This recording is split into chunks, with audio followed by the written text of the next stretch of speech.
کرتا ہوں. آئی جی صاحب جب بھی بات کرتے ہیں تو نہ صرف یہ کہ این ایچ ایم پی کے آفیسر جوانوں کا حوصلہ بلند ہوتا ہے بلکہ اس کے ساتھ وہ قوم کو ایجوکیٹ بھی کرتے ہیں. ابھی اگر آپ 10-15 منٹ کی گفتگو دیکھ لیں تو آپ کو سفر کی آسانی کے لیے کیا سہولت وہ دے رہے ہیں، لیکن اپنے لیے آپ اس کو کیسے محفوظ بنا سکتے ہیں ان انیشیٹوز کو دیکھ کے، تو آپ کو ایجوکیٹ بھی کیا جا رہا ہے. مختلف انیشیٹوز آج لیے گئے. میں ذرا 2-3 کے اوپر جو آئی جی صاحب نے بات کی میں اس کے اوپر فوکس کروں گا. ایک یہ کہ میں اپنے این ایچ ایم پی کے تمام جوانوں کو، آفیسرز کو، جس طرح وہ دور دراز علاقوں میں بھی جن کی ذمہ داری اپنی نبھاتے ہیں اور ملک و قوم کی خدمت میں مصروف عمل ہوتے ہیں، ان کے لیے میڈیکل پالیسی کا جو آغاز ہوا یہ بہت بڑا کام ہے. اور ظاہری سی بات ہے کہ اگر آپ جس طرح اجی صاحب نے کہا کہ آپ تربت میں ہے، گوادر میں ہے، کہیں پہ آپ ذمہ داری نبھا رہے ہیں اور کوئی بیماری آ جاتی ہے آپ کے پیچھے گھر میں تو آپ کو ایک ٹینشن ہوتی ہے. لیکن میں آپ کو اس سے بڑھ کر، چونکہ وہ ہماری منسٹری کا نہیں ہے لیکن اس سے ریلیٹڈ ہے، میں آپ کو اس سے بڑھ کر وہ بتا دوں کہ پوری پاکستان میں ابھی خیبر پختونخوا سے ہم نے صحت انصاف کارڈ کا آغاز کیا تھا. اور اس کا مطلب کیا ہے؟ اس کا مطلب یہ کہ اگر آپ کا پختونخوا کا شناختی کارڈ ہے اور آپ اللہ نہ کرے کراچی میں بھی بیماری آئی تو آغا خان میں بھی 10 لاکھ تک آپ کا علاج جو ہے وہ ریاست کی ذمہ داری ہے. اس طرح اگر آپ لاہور میں ہیں یا کوئٹہ میں کسی بھی اسپتال میں آپ چلے جائیں تو آپ کا علاج مفت بھی ہوگا اور بہترین بھی ہوگا. تو میں مبارکباد آپ کو کیا پیش کرنے جا رہا ہوں کہ خیبر پختونخوا سے آغاز ہوا تھا. پہلے ہم نے 60% کی آبادی کو یہ صحت انصاف کارڈ دیا. پھر اس کے بعد آج کے دن جب میں آپ سے بات کر رہا ہوں تو 100% خیبر پختونخوا کی آبادی کو، چاہے وہ ملک کے کسی بھی حصے میں ہو، اسلام آباد میں ہو، وہ شفا یا پہ قائد اعظم ان اسپتالوں میں جا کے اپنا مفت اور بہترین علاج کر سکتے ہیں. تو اس کا آغاز جہاں سے ہوا تھا، یہ ہم ریاست کی جب بات کرتے ہیں ہمیشہ کہتے ہیں ریاست ہوگی ماں کے جیسی. اب ریاست کا کام یہ کوئی کسی کے اوپر آپ کا احسان نہیں ہے، یہ ریاست کا فرض ہے. لیکن جب ہم مفت اور بڑے پرائیویٹ اسپتال میں بہترین علاج کی بات کرتے ہیں تو یہ ترقی یافتہ ممالک میں بھی بہت چند میں یہ یونیورسل ہیلتھ انشورنس موجود ہے. یہ ہر جو ترقی یافتہ ملک ہے وہاں بھی موجود نہیں. وہاں سے آغاز ہوا تھا. آزاد کشمیر اور جی بی سے تعلق رکھنے والے ان کے لیے بھی اناؤنسمنٹ اور اس کا آغاز ہو گیا. دسمبر 2021 اسی سال پورے پنجاب کی آبادی 100%، مطلب چاہے آپ پولیس ہو، آپ ڈاکٹر ہو، آپ کلاس 4 ملازم ہو، آپ کا کسی جماعت سے تعلق ہے، اس کو نہیں دیکھا جائے گا. یونیورسل ہیلتھ انشورنس ہوگا اور پوری پنجاب تک چلے جائیں گے. حال ہی میں جو میرے باقی بلوچستان اور سندھ کے پاکستانی سن رہے ہیں، بلوچستان کے وزٹ پہ پرائم منسٹر عمران خان نے بلوچستان کے سی ایم کو بھی کہا کہ K P, Punjab, G B, H A کے بعد بلوچستان میں بھی اس کا آغاز ہونا چاہیے. اور میں یہاں سے سندھ کے حکومت کو بھی کہتا ہوں کہ جو وفاق نے آپ کو گائیڈ لائن دی ہے اور جس طرح مفت اور بہترین علاج کی سہولت کا آغاز کر دیا ہے تو آپ بھی اس میں ساتھ دیں، کیونکہ یہ ان لوگوں کا بھی حق ہے کہ اگر پختونخوا کا ایک شہری کراچی میں آغا خان میں مفت علاج کر سکتا ہے لیکن اگر کراچی کا اپنا باشندہ نہیں کر سکتا تو یہ بڑی افسوسناک بات ہوگی. لہٰذا اس میں آپ بھی ساتھ دیجئے. پورے پاکستان میں انشاءاللہ جب ہم علاج مفت کریں گے تو ذرا ایک لمحے کے لیے سوچیں، یہ جب تک کسی میں معاشرے میں احساس اور رحم ختم ہو جائے تو وہ معاشرہ ترقی نہیں کر سکتا. اگر آپ نے اپنے عام طبقے کا سوچا، جس طرح آئی جی صاحب آپ نے بڑا ہمارے لیے بھی کام آسان کر دیا، کیونکہ ہر کیبنٹ کی میٹنگ کے آغاز میں پرائم منسٹر صاحب کا 1 گھنٹہ جو ہر منسٹر سے سوال ہوتا ہے وہ یہ ہوتا ہے کہ آپ سڑک بنا رہے ہو، یہ تو آپ کا فرض تھا. اگر آپ کی جس منسٹری کی جو آپ کے کام تھے وہ تو آپ کے فرض تھے. آپ نے فرائض سے ہٹ کر آپ نے عام طبقے، کمزور طبقے اور لوگوں کی آسانی کے لیے کیا کیا؟ تو اس کے اوپر پرائم منسٹر صاحب ہمیشہ زور دیتے ہیں، اور آپ نے پہلی ہی 7-8 ایسے انیشیٹوز لے لیے جو کہ ہمارے ٹو ڈو لسٹ میں ابھی نہیں تھا. تو ویل ڈن، میں پوری ٹیم کو آپ کی خراج تحسین پیش کرتا ہوں. ایک اور چیز یہاں پہ کہ جب ہم یہ مفت اور بہترین علاج کی بات کرتے ہیں، یاد رکھیں کہ نہ صرف یہ کہ ریڑھی والا، رکشے والا، ایک ڈرائیور، ایک دکاندار، ان کے لیے نہیں، آپ تنخواہ دار طبقے سے پوچھیں، آپ خود ساری جو یہاں پہ بیٹھے ہوئے ہیں ان سے پوچھیں. سب سے بڑی ٹینشن اور فکر کس چیز کی ہوتی ہے کہ اللہ نہ کرے گھر میں بیماری آ جائے گی تو آپ کے پاس آپشن کیا بچتے ہیں؟ 2 آپشن ہوتے ہیں، کیونکہ آپ کی تنخواہ میں تو آپ اپنے گھر کو چلا سکتے ہیں، بلکہ جب مہینے کا آخری دن ہوتے ہیں تو آپ دیکھتے ہیں کہ کس طرح اس کو پورا کروں گا. لیکن اگر بڑی بیماری آ جائے تو آپ اس میں نہیں کر سکتے، اور یا تو آپ کسی سے ادھار مانگتے ہیں، کسی کا دروازہ کھٹکھٹاتے ہیں، یا اپنے پیاروں کو اللہ کے رحم و کرم پہ اس طرح چھوڑ دیتے ہیں. لیکن ریاست نے یہ ذمہ داری اٹھا لی، اور اللہ کا شکر ہے آغاز ہو چکا ہے. جہاں پہ بلوچستان میں تو پرائم منسٹر صاحب نے کہہ دیا ہے، اور سندھ کو بھی میں کہتا ہوں کہ وہاں پہ بھی اس کا آغاز ہو جائے. دوسری چیز، آئی جی صاحب، مختلف انیشیٹوز تو ہے، لیکن ایک آپ نے بات کی کہ یہاں پہ NHMP میں پوسٹنگ، ٹرانسفرز، اور یہاں پہ ہمیشہ سے ایک معیار تو رکھا گیا تھا. ہمارا کام ہے نہ صرف اس معیار کو قائم رکھنا، بلکہ اس کو کس طرح ہم مزید بہتر اس ادارے کو کر سکتے ہیں. کیونکہ ہم سے پہلے بھی لوگ تھے، آئی جی صاحب آپ سے پہلے بھی تھے، کسی نے معیار رکھا، ہم نے اس میں کیا کنٹریبیوٹ کیا یہ دیکھا جائے گا. تو انشاءاللہ ہم نے اس میں مزید کنٹریبیوشن کرنی ہے. لیکن جو آپ نے پوسٹنگ، ٹرانسفرز کے حوالے سے اور میرٹ کے حوالے سے بات کی، دیکھیے آپ اور پورے نہ صرف آپ کا ڈپارٹمنٹ بلکہ جتنے میری ذمہ داری ہے، میں نے پرائم منسٹر صاحب سے ہمیشہ یہی سیکھا ہے کہ آپ اگر آئی جی ہے تو ان کو جب لگایا جاتا ہے اور ان سے آپ رزلٹ مانگتے ہیں تو ان کو آپ نے اتھارٹی بھی دینی ہوتی ہے. اگر رسپانسبلٹی ان کی ہے، اتھارٹی ان کی ہے. ہم نے تو کبھی انٹرفیئر نہیں کیا، اور آپ نے بھی سب کو یہی آزادی دی ہے.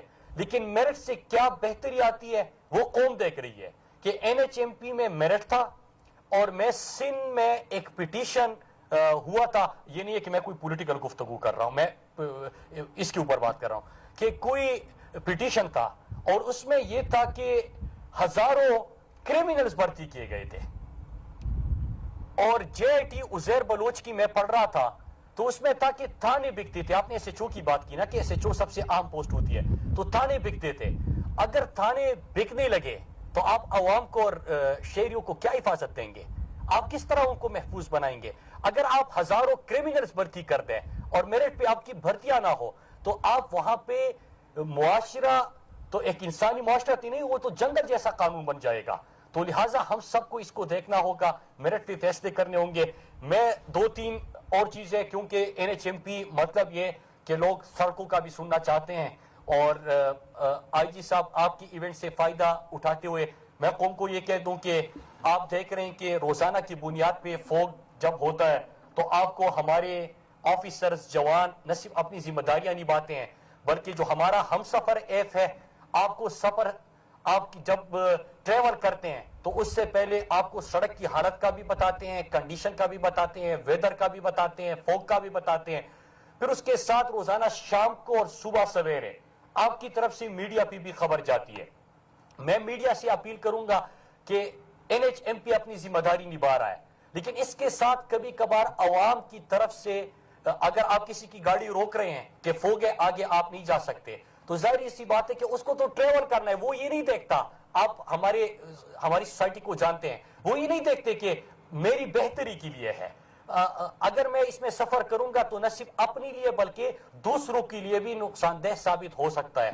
تو میں میڈیا سے اپیل کرتا ہوں کہ اس طرح اویئرنیس پروگرام یہ شروع کر دیں. ہم خود کیا کر رہے ہیں کہ ہر ٹول پلازے جب آپ جاتے ہیں تو وہاں پہ آپ کے لیے مختلف روڈ سیفٹی ایجوکیشن کے حوالے سے مختلف آپ کو وہاں پہ پمپلیٹس اور پیغامات ان کی طرف سے شروع کیے جا چکے ہیں. اس کے ساتھ جو سکول کے بچے ہیں ان کو بھی روڈ سیفٹی ایجوکیشن دینے کا انہوں نے آغاز کر دیا، بلکہ سلیبس کا حصہ بنا دیا ہے. پھر اس کے ساتھ ساتھ ہم ایک اور پروگرام بھی شروع کر رہے ہیں کہ ہم ایک روڈ سیفٹی ایجوکیشن کے لیے پورے پاکستان میں میرے خیال سے ابھی ایک پروگرام شروع کریں گے تاکہ لوگوں کا اس طرف دھیان ہو اور لوگوں کے لیے ہم سفر محفوظ کر سکے. ایک اور چیز آپ ہمیشہ دیکھتے ہیں کہ موٹر ویز جب نئے کھلتے ہیں یا بنتے ہیں تو اس میں NHMP کی ڈپلائمنٹ کی بھی بات ہوتی ہے. یہ بھی بحث ہوتی ہے کہ موٹر وے پولیس یہاں پہ کیوں نہیں ہے. تو موٹر وے پولیس تب ہوگی جب آپ ان کی ڈپلائمنٹ وہاں پہ کریں گے, اور جب آپ سڑک بنائیں گے تو موٹر وے پولیس کی ریکروٹمنٹ اور ان کے لیے جو ضروریات ہے اس کو پورا کرنا PC1 کا حصہ ہونا چاہیے. یہ پاکستان میں نہیں تھا اور ابھی ہم نے اس کا آغاز بھی کر دیا کہ جب بھی سڑک بنے گی تو سڑک میں نہ صرف ہم یہ کہ سڑک بنائیں گے, موٹر وے بنائیں گے, لیکن اسی دن وہاں پہ جو ڈپلائمنٹ ہوگی ان کی ریکروٹمنٹ کے لیے PC1 میں اس کو حصہ بنا دیا ہے, شامل کر دیا ہے. نہ صرف یہ کہ ریکروٹمنٹ اور ان کی ڈپلائمنٹ بلکہ ان کے لیے کیمرہ, جو ان کے لیے ضروریات ہے, جو گاڑیاں چاہیے وہ بھی اس میں ہم نے ڈال دیے ہیں. اور جب بھی اب انشاءاللہ سڑک اس طرح حیدرآباد سکر آ رہی ہے, کاریا سیالکوٹ آ رہی ہے, بلکسر میاوالی آ رہی ہے, باقی ہمارے موٹر ویز آ رہے ہیں تو اس میں اس کو شامل کیا جائے گا. چند آخر میں NHMP سے ہٹ کر پروجیکٹس کا بھی میں ذکر کرتا چلوں کہ برکسر میاوالی مظفر گڑھ, اس کے اوپر ہمیشہ سے بات ہوتی ہے, سوشل میڈیا پہ بھی بحث ہوتی ہے اور اس کو خونی سڑک بھی کہا جاتا ہے کہ اتنی خطرناک ہو چکی ہے. تو پہلے تو میں آپ کو بتاؤں کہ فروری میں ہم اس کی ریپیئر مینٹیننس تو سالوں سے نہیں ہوا, اس کا آغاز کر رہے ہیں.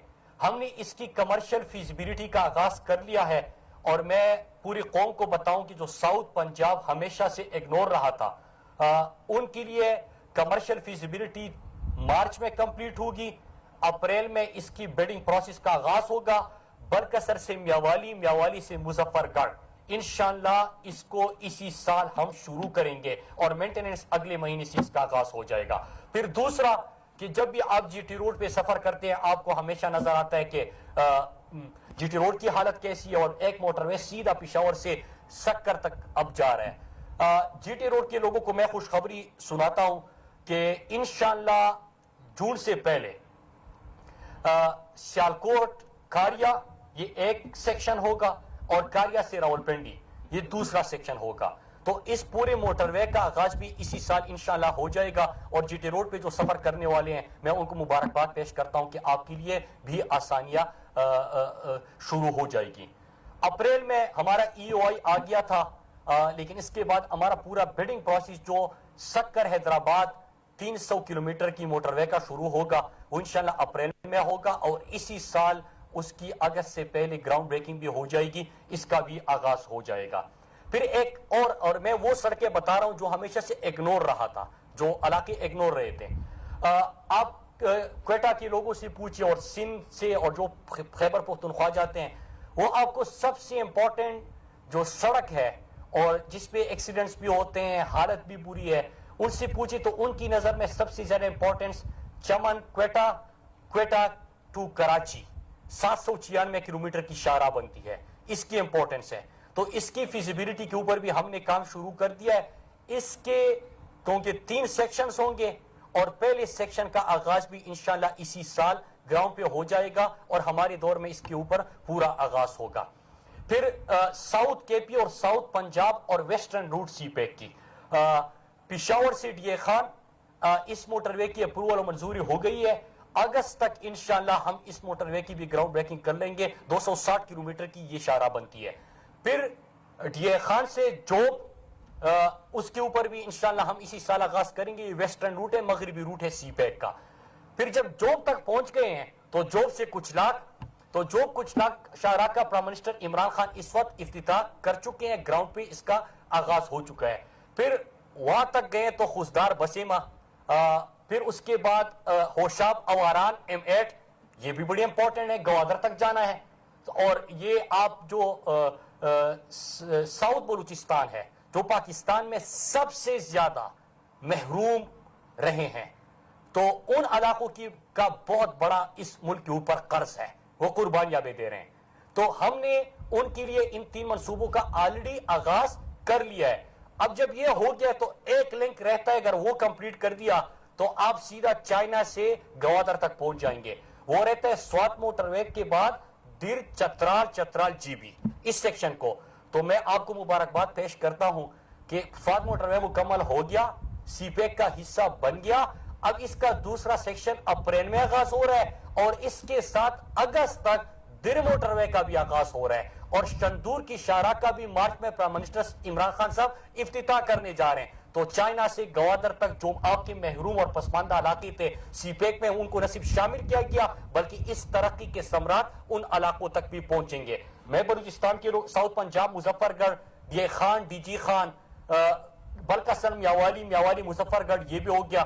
تو یہ تمام شاہراہ یہ وہ علاقے ہیں کہ ہمیشہ سے محروم رہے تھے اور ہم نے اس کو شامل کر دیا. ایک اور چیز یہاں پہ میں آپ نے آئی جی کلیم امام صاحب کو سنا, ہمیشہ بڑی خوبصورت گفتگو کرتے ہیں اور کام بھی اسی انداز سے اور اتنا ہی بہترین کرتے ہیں, اور ان کی پوری ٹیم جو ہمارے آفیسرز یہاں پہ بیٹھے ہیں انہوں نے بات کی. لیکن جب بھی ہم ان انیشیٹوز کی بات کرتے ہیں میں ہر جگہ پہ کہتا ہوں ہمیں جواب میں ایک ہی چیز کہی جاتی ہے, ہم نے سڑک بنائی تھی. ہم کہتے ہیں کہ ہم نے احساس پروگرام, مفت علاج, باہر پاکستان کی بہتر نمائندگی, بڑے بڑے انیشیٹوز, 3 ڈیموں کے اوپر کام شروع کر دیا. یہ تمام چیزیں کہنے کے بعد ایک ہی جواب آتا ہے, وہ سڑک بنا رہے تھے. سڑکیں ہم 300% زیادہ بنا رہے ہیں جو میں نے آپ کے سامنے کہا. اس وقت جو ہم ایگزیکیوٹ کر چکے ہیں وہ 52% زیادہ کر چکے ہیں اپنے پہلے 2 سالوں میں, اور جو انشاءاللہ ہم اسی سال شروع کر چکے ہیں یا کر لیں گے 6147 کلومیٹر. مطلب یہ کہ پچھلے 10 سال میں جتنی سڑکیں بنی تھی اس سے بھی 2-3 گنا زیادہ سڑکیں انشاءاللہ ہمارے وقت میں بنی تھی. تو میں آپ سب کو مبارکباد پیش کرتا ہوں. اور ایک اور چیز میں یہاں پہ کہوں کہ ہم صرف سڑکوں کے اوپر پیسے نہیں لگا رہے. جو ویژن کی آج صاحب نے بات کی, ہمارا ویژن یہ ہے کہ انشاءاللہ این ایچ اے, ہمیشہ سے کہا جاتا تھا کہ این ایچ اے کو بس پیسے دو اور فنڈز آتے تھے, سڑکیں بنتی تھی, بات ختم. ہم نے سب سے پہلے یہاں پہ اکاؤنٹیبلٹی کی 20 بلین کی ہم نے ریکوری کی. نمبر 2, ہم نے یہاں پہ ٹرانسپیرنسی اور ٹرانسپیرنٹ سسٹم دینے کے لیے ہم نے ای بلنگ اور ای ٹینڈرنگ کا آغاز کر دیا. مطلب یہ کہ جتنا ہم انسانی اس میں عمل دخل کم کر سکتے ہیں وہ ہم نے اس کی کوشش کی. پہلی ای بلنگ کا آغاز ہم نے حق لڑی خان سے کیا تھا. ایک اور چیز اس کے ساتھ ویژن یہ ہے کہ انشاءاللہ پہلے دن ہم نے قوم سے وعدہ کیا تھا کہ ہم جب چھوڑ کے جائیں گے 5 سال تو اس میں 100 بلین تک ہم اپنا سال کا ریونیو لے کے جائیں گے. میں آپ کو یہ بتاؤں کہ ہم پہلے 2 سال میں جو ہم نے اپنا ریونیو جہاں سے آغاز کیا تھا ہم نے 50 بلین اس میں انکریز کیا ہے, 50 ارب انکریز کیا ہے. اور میں آپ کو یہ بھی بتاؤں کہ جو 2 موٹر ویز کے اوپر ٹول ٹیکس بڑھا ہے وہ 20 سال کا پچھلی حکومت کا ایگریمنٹ ہے. ہمارے 117 ٹول پلازے ہیں این ایچ اے کے, ایک ٹول پلازے پہ 1 روپیہ کا ہم نے ٹول ٹیکس نہیں بڑھایا. صرف ایک کام کیا ہے, ٹرانسپیرنسی دی ہے. دوسرا کام کیا اپنے شاہراہوں کی رائٹ آف وے کے لیے جی آئی ایس میپنگ کی. ہمیں پتا ہے کہ ہماری شاہراہ کے رائٹ آف وے پہ کتنی کمرشل ایکٹیویٹی ہو رہی ہے. ہمیں پتا ہے کہ وہاں پہ کون کون سی ایکٹیویٹی کہاں سے ریونیو آنا تھا وہ نہیں آ رہا. تو ہمیں جب وہ پتا چلا تو اس کے بعد آپ کا ریونیو بھی بڑھا, ٹرانسپیرنسی دی. اور انشاءاللہ سڑکیں بنائیں گے, اس سے زیادہ بنائیں گے, لیکن مستقبل میں اپنے پیسے سے بنائیں گے. اور جو موٹر ویز میں نے آپ کو بتا دیے یہ انویسٹمنٹ سے بنے گی, پبلک پرائیویٹ پارٹنرشپ ہوگا, ہم انٹرنیشنل بڈ دیں گے, لوگ آئیں گے, انویسٹ کریں گے, اور جو پہلے سڑکوں پہ پیسہ لگتا تھا ہم پرائم منسٹر عمران خان کو کہیں گے کہ مفت صحت آپ دے رہے ہیں, مفت تعلیم دینے کی آپ کوشش کر رہے ہیں, ان چیزوں پہ آپ یہ پیسہ لگائے. انشاءاللہ ہم آپ کو 3 گنا تو پہلے 2 سالوں میں ہم نے زیادہ کا افتتاح کر دیا, اس سے زیادہ بھی ہم اپنے پسماندہ علاقوں کی ترقی کے لیے کریں گے. اور مراد سعید وزیر مواصلات اسلام آباد میں تقریب سے خطاب کر رہے تھے.